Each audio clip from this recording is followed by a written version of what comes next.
Hello students, this is Sidhu sir. Welcome to the online classes. Sixth semester BCom. The subject is Indian Corporate Law.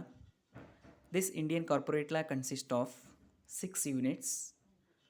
The first unit is Introduction. Second unit is Formation of Company. Third unit is Shares and Debentures. Fourth unit is Members of the Company. Fifth unit is Company Management. And the last unit is that is sixth unit is Company Meeting.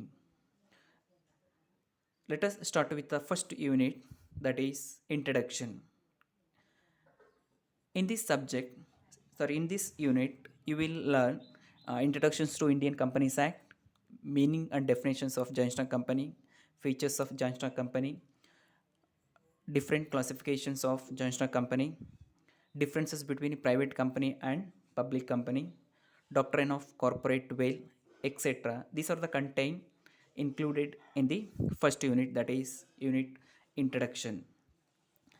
First unit, first topic is introductions to Indian Companies Act 2013. So ಇದು first topic ನಿಮಗೆ ಇರುವಂಥದ್ದು. So ನಾವೆಲ್ಲ ಇದುವರೆಗೆ ಕಲ್ತಿರುವಂಥದ್ದು. So Indian ನಮಗೆಲ್ಲ ಗೊತ್ತಿರುವಂತಕ್ಕಂಥ companies act ಯಾವುದು ಅಂತ ಹೇಳಿದ್ರೆ Indian joint stock companies act 1956. But the companies act has been change to the companies act 2013. So ಇವಾಗ ನಾವು ಆ್ಯಕ್ಟನ್ನು ಫಾಲೋ ಮಾಡಬೇಕು ಅಂತ ಹೇಳಿದ್ರೆ ಇಂಡಿಯನ್ ಕಂಪನೀಸ್ ಆ್ಯಕ್ಟ್ 2013. ಸೊ ಆ ಒಂದು ಕಂಪನಿ ಆ್ಯಕ್ಟು, ಆ ಒಂದು ರೂಲ್ಸ್ ಆ್ಯಂಡ್ ಆ ಒಂದು companies act rules and regulations ನಾವೆಲ್ಲರೂ ಕೂಡ ಫಾಲೋ ಮಾಡಬೇಕು. ಸೊ ಎಷ್ಟೋ ಜನ ನಮಗೆ ಗೊತ್ತಿಲ್ಲ. ಸೊ ನಾವು ಕಂಪನೀಸ್ ಆ್ಯಕ್ಟ್ ಕೇಳಿದ್ರೆ ಏನಂತ ಹೇಳ್ತೀವಿ, ಸಾಮಾನ್ಯವಾಗಿ 1956 ಅಂತ ಹೇಳ್ತೀವಿ. But from 1st April 2014 the companies act has been change to companies act 2013. So ಇದು ಯಾವಾಗ ಇಂಟ್ರೊಡ್ಯೂಸ್ ಆಯಿತು ಮತ್ತು ಹೇಗೆ ಇಂಟ್ರೊಡ್ಯೂಸ್ ಆಯಿತು ಅನ್ನೋದನ್ನು ನೋಡೋಣ. The companies act 2013 is an act of the Parliament of India on Company Law Board. So this Companies Act has been issued on a Indian company law which regulates incorporation of the Indian companies, responsibilities of the company, directors, dissolution of the company. The Act 2013 is divided into 29 chapters containing 470 sections as against 658 sections in the Company Act 1956. ಅದಕ್ಕೆ ಇದನ್ನು ನಾವೇನಂತ ಹೇಳ್ತೀವಿ ಅಂತಂದರೆ A consolidated companies act ಅಂತ ಹೇಳ್ತೀವಿ. Because when there was a Companies Act 1956, there are 658 sections. But in this act, that is the Companies Act 2013, there are only 470 sections. The 658 sections are reduced to 478 sections and it consists of 29 chapters. ಬಗ್ಗೆ ಇದು ಈ ಒಂದು companies ಅಂದರೆ ಇದನ್ನು consolidated companies act ಅಂತ ಕರೀತಾರೆ. So 658 ಇದ್ದಂಥ ಸೆಕ್ಷನ್ಸ್ನ ಅವ್ರು ಏನು ಮಾಡಿದ್ದಾರೆ, 470 ಸೆಕ್ಷನ್ಸ್ಗೆ ರೆಡ್ಯೂಸ್ ಮಾಡಿದ್ದಾರೆ. Has a 7 schedules. However, currently there are only 478 sections remains in this act. At present, there are only 438 sections remains in the Companies Act 2013. The act has replaced the Companies Act of 1956. ನಾನು ಮೊದಲೇ ಹೇಳ್ದಂಗೆ, so ಇದು ಯಾವ ಒಂದು companies ಆ್ಯಕ್ಟ್ಗೆ replace ಆಗಿದೆ ಅಂತ ಹೇಳಿದ್ರೆ, so companies act 1956. So companies act 1956ನ ಅಮೆಂಡ್ ಮಾಡಿ, ಸೊ ಆ ಜಾಗಕ್ಕೆ 1956 replaces 2013. After receiving the assent of the President of India on 29th August 2013. So ಇದಕ್ಕೆ ಯಾವಾಗ ಪ್ರೆಸಿಡೆಂಟ್ ಆಫ್ ಇಂಡಿಯಾ ಅಂದರೆ ನಮ್ಮ ಭಾರತದ ರಾಷ್ಟ್ರಪತಿಯವರು ಇದಕ್ಕೆ ತಮ್ಮ ಸಹಿಯನ್ನು ಹಾಕಿದ್ದಾರೆ ಅಂತ ಹೇಳಿದ್ರೆ 29th August 2013. The Section 1 of the Company Act 2013 came into force on 30th August 2013. So ಇದು ಅಫಿಷಿಯಲ್ ಆಗಿ came into force on 30th August 2013. A 98 different sections of the Companies Act came into force on 12th September 2013 with a few changes like earlier private companies maximum number of members were 50 and now it will be changed to 200. ಗೊತ್ತಾಗ್ತಿದೆ. So there are some amend. ಒಂದು companies act ಏನಕ್ಕೆ ಒಂದು act ಏನಕ್ಕೆ change ಆಗ್ತದೆ, ಒಂದು ಕಾಯ್ದೆ ಏನಕ್ಕೆ ತಿದ್ದುಪಡಿ ಚೇಂಜ್ ಆಗ್ತದೆ ಅಂತ ಹೇಳಿದ್ರೆ, ಸೊ ಕೆಲವೊಂದು ಅಮೆಂಡ್ಮೆಂಟ್ಸನ್ನು ಮಾಡ್ತಾರೆ, ಕೆಲವೊಂದು ತಿದ್ದುಪಡಿಗಳನ್ನು ಮಾಡ್ತಾರೆ. ಸೊ ಹಿಂದೆ ಇದ್ದಂಥ ಕಾಯ್ದೆಯನ್ನೇ ಅದನ್ನು ಅನಲೈಸಿಸ್ ಮಾಡಿ to the present scenario, so ಏನೇನೆಲ್ಲ ಅಮೆಂಡ್ ಮಾಡಬೇಕು, ಸೊ ಏನೇನೆಲ್ಲ ತಿದ್ದುಪಡಿ ಮಾಡಬೇಕು, ಅಥವಾ ಏನೇನಾದರೂ ಅಡಿಷ್ನಲ್ ಇನ್ಫಾರ್ಮೇಷನ್ಸ್ನ ಆ್ಯಡ್ ಮಾಡಬೇಕು ಅಂತ ಹೇಳಿದಾಗ, ಸೊ ಯಾವ ವರ್ಷ ಅದನ್ನು ಆ್ಯಡ್ ಮಾಡಿ ಆ ಒಂದು ಇನ್ಫಾರ್ಮೇಷನ್ಸ್ನ ಆ ಒಂದು ಆ್ಯಕ್ಟ್ಗೆ, ಕಾಯ್ದೆಗೆ ಆ್ಯಡ್ ಮಾಡ್ತಾರೆ. ಸೊ ಮತ್ತು ಅದನ್ನು ಏನು ಪಾರ್ಲಿಮೆಂಟ್ ಆಫ್ ಇಂಡಿಯಾದಲ್ಲಿ ಮಂಡನೆ ಮಾಡಿ, ಸೊ ರಾಷ್ಟ್ರಪತಿಯವರಿಂದ ಅಂಕಿತವನ್ನು ಪಡ್ಕೊಂಡು ಅದನ್ನು ಕಾರ್ಯರೂಪಕ್ಕೆ ತರ್ತಾರೆ. ಸೊ ಅದು ಯಾವ ವರ್ಷ ಕಾರ್ಯರೂಪಕ್ಕೆ ಬರುತ್ತೆ, ಸೊ ಆ ವರ್ಷದವನ್ನು ನಾವು ಆ ವರ್ಷವನ್ನು ಆ ಕಾಯ್ದೆ ಅಂತ ಹೇಳ್ತೀವಿ. ಗೊತ್ತಾಗ್ತೀಯಾ? ಸೊ ಇದು 2013 ಸೊ ಇದಕ್ಕೆ ಕೆಲವೊಂದು ತಿದ್ದುಪಡಿಗಳನ್ನು ಮಾಡಿದ್ದಾರೆ. ಸೊ ಏನೇನೆಲ್ಲ ತಿದ್ದುಪಡಿಗಳನ್ನು ಅನ್ನೋದನ್ನು ನಾನು ಮುಂದೆ ಹೇಳ್ತೀನಿ. ಸೊ ಈ ಕಂಪನೀಸ್ ಆ್ಯಕ್ಟ್ಗೆ there are some amendments. So like ಒಂದು ನಿಮಗೆ ಉದಾಹರಣೆಗೆ ಹೇಳೋದಾದರೆ, ಸೊ ಅರ್ಲಿಯರ್ ಕಂಪನೀಸ್ ಆ್ಯಕ್ಟ್ ಪ್ರಕಾರ, ಸೊ ಒಂದು ಪ್ರೈವೇಟ್ ಕಂಪನೀಸ್ನ ಮ್ಯಾಕ್ಸಿಮಮ್ ನಂಬರ್ ಆಫ್ ಮೆಂಬರ್ಸ್ ಎಷ್ಟು ಇರಬೇಕು ಅಂತ ಹೇಳಿದ್ರೆ 50 ಜನ ಇರಬೇಕಿತ್ತು.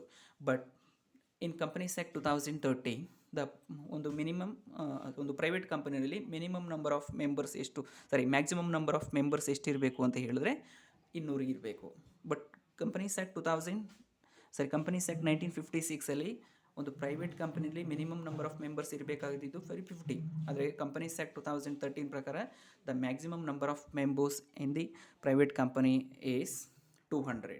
ಎ ನ್ಯೂ ಟರ್ಮ್, ಇದು ಒಂದು ಚೇಂಜಸ್ ಆಗಿರುವಂಥದ್ದು ಕಂಪನೀಸ್ ಆ್ಯಕ್ಟ್ 2013.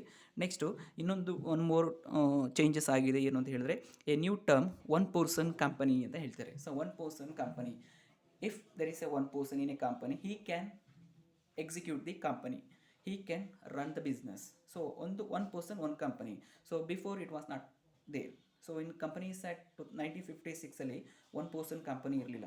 ಫಾರ್ ಎಕ್ಸಾಂಪಲ್ ಒಂದು ಪ್ರೈವೇಟ್ ಕಂಪನಿನ ಎಸ್ಟಾಬ್ಲಿಷ್ ಮಾಡಬೇಕು ಅಂತ ಹೇಳಿದ್ರೆ there must be a minimum number of member is 2 ಇರಬೇಕಿತ್ತು. ಅಂದರೆ 2 ಜನಕ್ಕಿಂತ ಹೆಚ್ಚು, ಮ್ಯಾಕ್ಸಿಮಮ್ ಈಸ್ 50.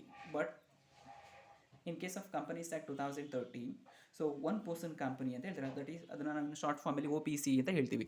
ಸೊ OPC ಅಂದರೆ 1 ಪರ್ಸನ್ ಕಂಪನಿ. ಸೊ ಒಬ್ಬ ವ್ಯಕ್ತಿ ಇದ್ರೂ ಕೂಡ ಅವನೇ ಡೈರೆಕ್ಟರ್ ಆಗ್ಬೋದು, ಮತ್ತು ಅವನೇ ಶೇರ್ ಹೋಲ್ಡರ್ ಆಗಿ ಒಂದು ಕಂಪನಿಯನ್ನು ಅವನು ಏನು ಮಾಡ್ಬೋದು, ರನ್ ಮಾಡ್ಬೋದು. ಸೊ ಆ ಒಂದು ಟರ್ಮ್ನ ನಾವು ಈ 2013 ಆ್ಯಕ್ಟಲ್ಲಿ ನೋಡ್ಬೋದು. So 1 person company means 1 person can execute the or 1 person can establish a company. 1 person company is included in this act, that will be a private company. A total of another 183 sections came into force from 1st April 2014. So this act completely comes into existence from 1st April 2014. So ಅಲ್ಲಿಂದ ಇವತ್ತಿನವರೆಗೂ ನಾವು companies act ಯಾವುದನ್ನು follow ಮಾಡ್ತಿದ್ದೀವಿ ಅಂತ ಹೇಳಿದ್ರೆ companies act 2013.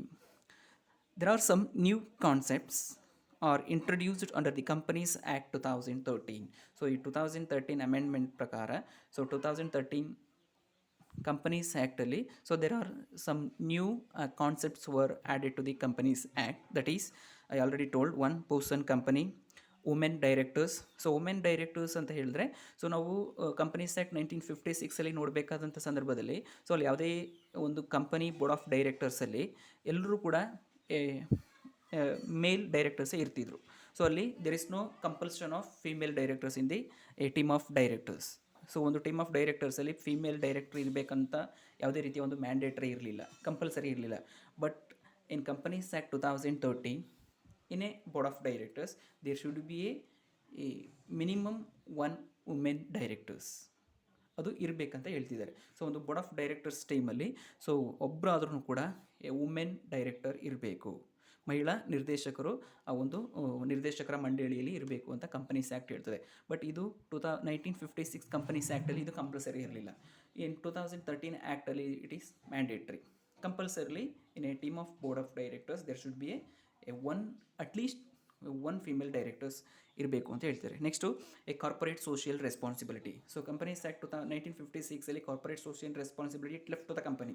So ಅವ್ರ company ಬಿಟ್ಬಿಡ್ತಿರೋ, ಅವರು ಕಾರ್ಪೊರೇಟ್ ಸೋಷಿಯಲ್ ರೆಸ್ಪಾನ್ಸಿಬಿಲಿಟಿ CSR ಮಾಡ್ಬೋದು, ಮಾಡ್ದೇ ಇರ್ಬೋದು. But companies act 2013 CSR corporate social responsibility is must and should to. So every financial year the company should do the corporate social responsibility activities. ಅಂದರೆ weaker section of the society, ಅಂದರೆ ಸೊಸೈಟಿಗೆ ಏನಾದ್ರೂ ಕೂಡ ಆ company ಒಂದು ಕೊಡುಗೆಯನ್ನು ಏನಾದರೂ ಒಂದು ಕಾಂಟ್ರಿಬ್ಯೂಟ್ ಮಾಡಬೇಕು. ಹಾಸ್ಪಿಟಲ್ ಕಟ್ಸ್ಕೊಡೋದಾಗಿರ್ಬೋದು, ಪಾರ್ಕ್ ಮೇಂಟೆನೆನ್ಸ್ ಆಗಿರ್ಬೋದು, ಸ್ಕೂಲ್ ಕಟ್ಸ್ಕೊಡೋದಾಗಿರ್ಬೋದು, ಅಥವಾ ಯಾವುದೋ ಒಂದು ಹಳ್ಳಿಗೆ ಒಂದು ಹಾಸ್ಪಿಟಲ್ ಫೆಸಿಲಿಟೀಸ್ನ ಪ್ರೊವೈಡ್ ಮಾಡಿಕೊಡುವಂಥದ್ದು. ಅಂದರೆ weaker section of the society ಆ ಒಂದು ಸೊಸೈಟಿಗೆ ಏನು ನೀಡ್ ಇರುತ್ತೆ ಅದನ್ನು ಫುಲ್ಫಿಲ್ ಮಾಡುವಂತಕ್ಕಂಥ ಕೆಲಸವನ್ನು ಏನು ಈ ಒಂದು ಕಂಪನಿ ಮಾಡಬೇಕು. So that is mandatory under companies act 2013. Next, registered valuer. So every Geston company should valued by the a registered valuer. Next, rotation of auditors. So here the auditors can be rotated from one companies to the another companies. Dormant companies. So dormant companies means inactive companies. Inactive companies ಅಂತ ಹೇಳಿದ್ರೆ a company will not do any transactions during the period of time. So these companies are mainly established with the intention of future projects oriented. So at the beginning of the company they won't do any economical activities, they won't do any transactions, with their intention is to do the future projects. So that companies are called as a dormant companies. A fast next to term fast track mergers. So fast track mergers ಅಂತ ಹೇಳಿದ್ರೆ, so in a mergers and acquisitions it takes lengthy of time to merger and acquisition. So merger ಅಂತ ಹೇಳಿದ್ರೆ two similar companies come together to form a new companies ಅಂತ ಹೇಳ್ತೀವಿ. So ಅದು it is a lengthy process. ಯಾವಾಗ companies ಆ್ಯಕ್ಟಲ್ಲಿ there is no time restrictions for the mergers and acquisitions. But in case of companies act 2013, so fast track merger ಅಂತ concept ಅಂಡರಲ್ಲಿ, so ನಾವು merger ಮಾಡ್ಕೊಳ್ತಿರೋದು ಆಗಿರ್ಬೋದು ಅಥವಾ ಎಂಥದ್ದು ಅಕ್ವಿಸಿಷನ್ ಮಾಡ್ಕೊಳ್ತಿರೋದಾಗಿರ್ಬೋದು. ಸೊ ಅದು within A period of ಟೈಮಲ್ಲಿ ಆ ಒಂದು ಮರ್ಜರ್ ಪ್ರೋಸೆಸ್ಸು ಕಂಪ್ಲೀಟ್ ಆಗಬೇಕು. ಸೊ ನಾವು ನ್ಯೂಸ್ ಪೇಪರಲ್ಲೆಲ್ಲ ನೋಡ್ತೀವಿ, ಯಾವುದು ಈಗ ಐಡಿಯಾ ವೋಡಾಫೋನ್ ಮರ್ಜರ್ಡ್ ಅಂತ ಹೇಳ್ತೀವಿ. ಸೊ ನಾವು ಅದನ್ನು ನೋಡಿ ಅಲ್ಲೂ 2-3 ವರ್ಷ ಆಯಿತು, ಇನ್ನೂ ಕೂಡ ಅದು ಎಕ್ಸಿಕ್ಯೂಟ್ ಆಗಿಲ್ಲ. ಸೊ ಲಾಸ್ಟ್ ಇಯರ್ ಏನೋ ಎಕ್ಸಿಕ್ಯೂಟ್ ಆಗಿದೆ. ಸೊ ಅಂದರೆ ಒಂದು ಈ ಕಂಪನೀಸ್ ಆ್ಯಕ್ಟ್ 2013 ಸೊ ಏನು ಮರ್ಜ್ ಆಗ್ತದೆ ಕಂಪನಿಗಳು, ಸಿಮಿಲರ್ ಕಂಪನೀಸು, ಅದು within a short period of ಟೈಮಲ್ಲಿ ದೇರ್ ಪ್ರೋಸೆಸ್ನ ಕಂಪ್ಲೀಟ್ ಮಾಡಬೇಕು ಅಂತ ಹೇಳ್ತಾರೆ. Next cross border merger. So cross border merger ಅಂತ ಹೇಳಿದ್ರೆ, ಸೊ ಡಿಫ್ರೆಂಟ್ ಕಂಪನೀಸ್, ನಾವು ಕಂಪನೀಸ್ ಆ್ಯಕ್ಟ್ 1956 ನೋಡಿದಾಗ, so within India, so two similar companies come together and form a new company. So ಇವಾಗ ಕ್ರಾಸ್ ಬಾರ್ಡರ್ ಅಂತ ಹೇಳಿದ್ರೆ ಒಂದು ಫಾರಿನ್ ಕಂಪನಿ ಮತ್ತು ಒಂದು Indian company. So two different companies, so two different countries companies come together to form a new business. That will possible in case of Companies Act 2013. Okay. So ಮೊದಲು cross border merger ಇರಲಿಲ್ಲ. Cross border merger ಅಂತ ಹೇಳಿದ್ರೆ, so ಯಾವುದೋ ಅಮೆರಿಕದ ಒಂದು company, ನಮ್ಮ ಇಂಡಿಯಾದ ಒಂದು company. Okay. So two different countries companies cannot be merged. ಯಾವಾಗ? ಎ ಕಂಪನೀಸ್ ಆ್ಯಕ್ಟ್ 1956 ಪ್ರಕಾರ. But in case of companies act 2013 ಪ್ರಕಾರ, so two different countries companies can come together to form a new company. So that will be possible in case of Companies Act 2013. So this is about introductions to Indian Companies Act 2013. Thank you.